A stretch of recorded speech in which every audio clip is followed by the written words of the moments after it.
Sevgili Güher Elçiçek, Dönüşüm adlı serginiz Markus Graf küratörlüğünde Göztepe'de yer alan GG Sanat Merkezi'nde açıldı ve 25 Haziran'a kadar devam edecek ama sanırım uzatma ihtimaliniz de var. Güher Hanım, öncelikle sizi tanıyabilir miyiz? Tabii. 1974 İstanbul doğumluyum. Lisans eğitimimiz Doğuş Üniversitesi Sanat ve Tasarım bölümünde yaptım. Bölümü birincilikle bitirdim. Üniversiteler arası düzenlenen bir tasarım yarışmasında ikincilik ödülü aldım. Bu da beni daha çok çizime ve tasarıma yönlendirdi. Bundan sonra yağlı boya ve seramiğe doğru yöneldim. 2020 yılında bu merkezi açtım. Burada atölyelerde çalıştım. İsteğe bağlı olarak grup çalışmaları yaptım. Ve en son 15 yıllık birikimle Dönüşüm adlı sergisini izleyiciye sunduk.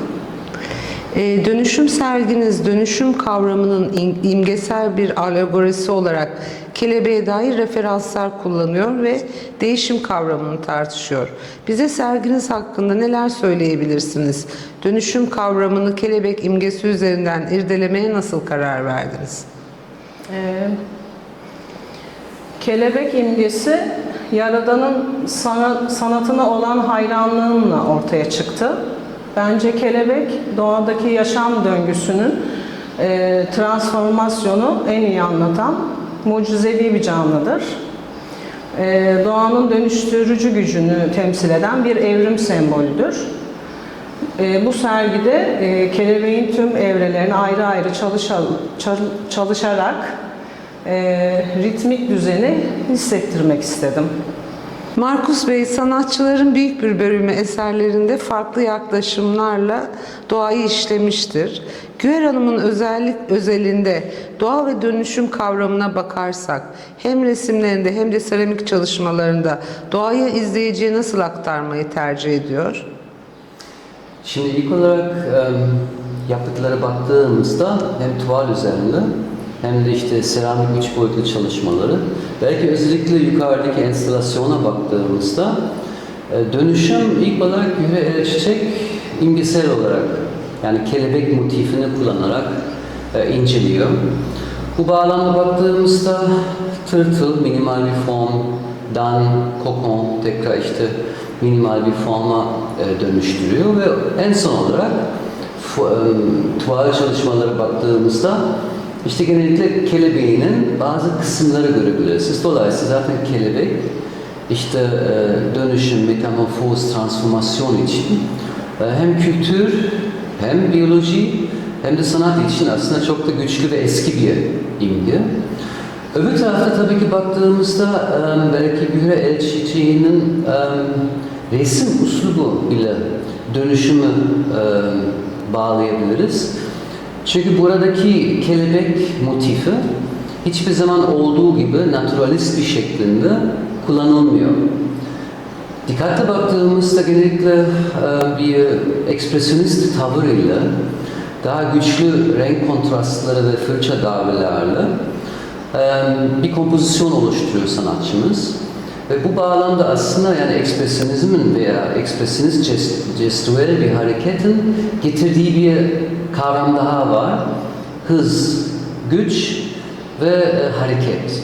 Sonuç olarak dönüşüm bir kavram olarak baktığımızda bu aslında zaman ve mekana bağlı olan bir süreç. Biz insan olarak da genellikle belli bir zamanda, belli bir mekanda, belli bir değişime maruz kalıyoruz. Bazen biz başlatıyoruz, bazen bu zaman ya da bu mekan bu değişimi tetikliyor. Ama sonuç olarak her zaman bir durumdan başka bir duruma, bir dönüşümden bahsediyoruz. Dolayısıyla değişim her zaman hız ve harekete bağlı, dinamizme bağlı. Bu bağlamda işte resimlere baktığımızda bu güçlü fırça darbeleri aslında hem Güher Elçiçek'in varlığını tuval üzerindeki izleri olarak bizi hissettiriyor, hem de birçok resimde flulaştırma teknikleri, ya da işte renk geçişleri ya da işte soyutlama yöntemlerle aslında her zaman resimleri içinde de belli bir hareket söz konusu. Dolayısıyla bence bu aradaki özellikle tablolarda hem imgesel olarak dönüşüm hem de işte resim uslubuyla bunu destekleyen bir sanatçının arayışı aslında görebiliriz. Bu şeklinde burada izleyiciler aslında yani kendi hayatındaki dönüşüm ile ilgili bazı soruları ya da soru işaretleri oluşturabilir. Güher Hanım, serginizde resimlerin yanı sıra 3 boyutlu seramik heykeller ve 2 boyutlu seramik duvar işleri de yer alıyor. Hem resim hem seramik çalışmak nasıl sanatsal boyut kazandırıyor kariyerinize, sanat kariyerinize? Bu sergimde resmin ve seramiğin kavramsal olarak birbirlerini desteklediğini düşünüyorum. Tabii beni de sanatsal olarak besledi. Yaratıcılığı ve ifadeyi derinleştirdiğini düşünüyorum. Ve aynı zamanda bir geliştirici. Resim de heykel de farklı malzeme ve teknik gerektiriyor. Resimde renk ve fırça tuşlarıyla duyguyu geçirirken 3 boyutta sıfırdan bir form oluşturmak dokunsal bir deneyim sağlıyor. Malzeme ne kadar genişlediyse ifade yolları da o kadar artıyor. Çamur sayesinde resimlerimi 2 boyutlu duvar panolarına döndürmek benim için disiplinler arası bir geçişi sağladı. Aynı zamanda gelişimime de katkı sağlamış oldu. Güher Hanım'ın hem seramik hem de resimle olan sıkı ilişkisi onun sanat kariyerini nasıl etkiliyor sizce? Aslında yani günümüzdeki sanat dünyamıza baktığımızda ve çoğu sanatçı baktığımızda günümüzde sanatçıları aynı anda birçok disiplin kullanabilir ve kullanır. Ve sıkça bunu görüyoruz. Yani belli bir zaman içerisinde belki bir disiplin yeterliyken bazı sanatçılar için bir zaman geliyor ki artık resim ya da heykel ya da video ya da alıştığı disiplin artık yetmemeye başlıyor. Ve eskiden zorla bu disiplin içinde hapsolurken günümüzdeki daha dinamik ya da işte çoğulcu bir sanat ortamında artık günümüzde sanatçılar aslında istediği zamanda, istediği konu, istediği mecra, disiplin kullanabilirler. Bundan dolayı zaten çağdaş sanatının genel yapısı hakikaten sentetik, kolaj gibi ya da oldukça işte çoğulcu bir ortam olarak değerlendirebiliriz. Şimdi Güher Elçici'nin eserlere baktığımızda bir tarafta resimden gelen ve resim geleneğinden o alanda da eğitim alan ve o alanda senelerdir eser üreten bir sanatçıdan bahsediyoruz ama sanatçımız işte bir dönemde fark ediyor ki işte resminin dışındaki diğer alanlar, örneğin işte seramikte farklı bir deneyim, farklı bir söylem ve farklı bir paylaşım açılabilir. Ve bence Güher Elçici'nin ilginç noktası şudur aslında, resimden seramiğe geçti, resmi bırakmadan ama bir tarafta yeni bir alan kazandı. Öbür tarafta ama burada çalışmaları sonra tekrar işte o seramik panellere, 2 boyutlu rölyef, resim, seramik arasında kalan eserlere baktığımızda aslında orada resim ve seramik arasında 3. bir yol da açıyor.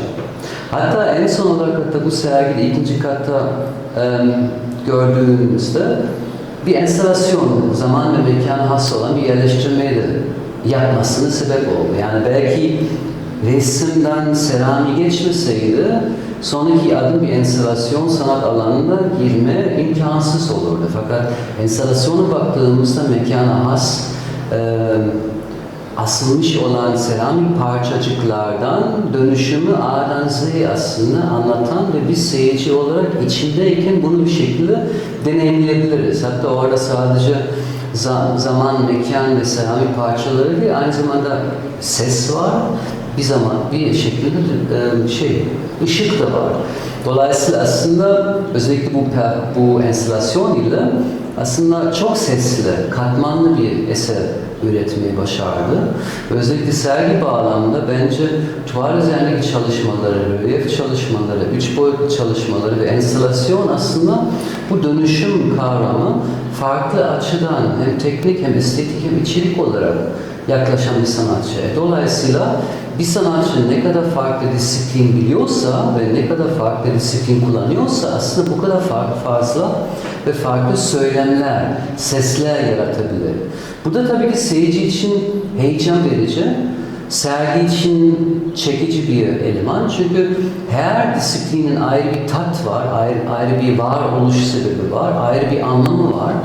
Dolayısıyla her disiplin farklı bir söylem, farklı bir öykü anlatırken bir tarafta sergi daha zengin, daha katmanlı duruyor.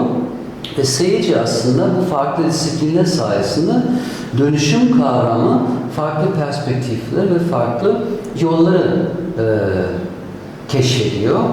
Ve dolayısıyla bence günümüzdeki hani Güre Elçiçek'in yaptığı başka genç sanatçılar için bence önemli bir örnek. Çünkü bazen hala eski hocalar şey diyor yani işte bir disiplin, bir konu hayatın boyunca yapman gerekiyor, bir usta yaratman gerekiyor, orada sabit olman gerekiyor. Ama günümüzdeki dünya artık öyle değil ki yani daha dinamik, daha hızlı değişen bir dünya varken işte yapay bir şekilde illa diplomadaki bölümüne içinde kalmak çok da mantıklı gelmiyor. Eğer bir sanatçı günümüzde hala hayatın boyunca resim yapmak istiyorsa, hala aynı konu 10 sene, 20 sene, 30 sene çalışmak istiyorsa bu da olur. Ama günümüzdeki çağdaş sanatçılarının sıkça şu durumu görüyoruz. Bir soru ya da bir sorunu var. Bunun için bir mecra seçiyorlar, bir alan seçiyorlar. Sonra fark ediyorlar. Yani bu disiplin yetmiyor ya da işte başka bir disiplin kullanarak aslında aynı konu üzerine farklı bir bakış açısı açılabilir. Dolayısıyla Güre Elçiçek'in buradaki sanatsal tutum ve tavırı bence özellikle genç sanatçılar için de ilham verici oluyor. Bizim için seyirci olarak yani o farklı disiplinin aynı ortamda olmasından dolayı daha zengin bir dünya, daha farklı perspektifleri keşfetmiş olacağız ve dönüşüm kavramı bu şekilde farklı perspektiflerden keşfedebiliriz. Bu yüzden ben çok değerli buluyorum. Güher Hanım, siz aynı zamanda 2022 yılında GG Sanat Merkezi'ni kurdunuz. Galerinizi tanıtmak ister misiniz? Hem sanatçı hem de sanat galerisi yöneticisi olmak nasıl eş zamanlı ilerliyor? Evet. Aslında daha çok yeni bir merkez burası. Bu merkezde çeşitli alanlarda sanatsal faaliyetlere yer veriyoruz. Workshoplar, sanat söyleşileri, atölyeler ve az sayıda sergiler yapıyoruz. Hem sanatçı hem yönetici olmak büyük titizlik ve denge gerektiriyor.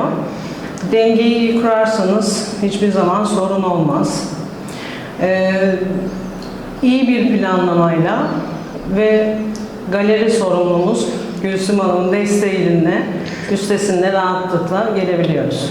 Başarılar dileriz. Teşekkür ederim. Markus Bey, dünyada da sanatçıların yönettiği sanat galerileri vardır mutlaka, değil mi?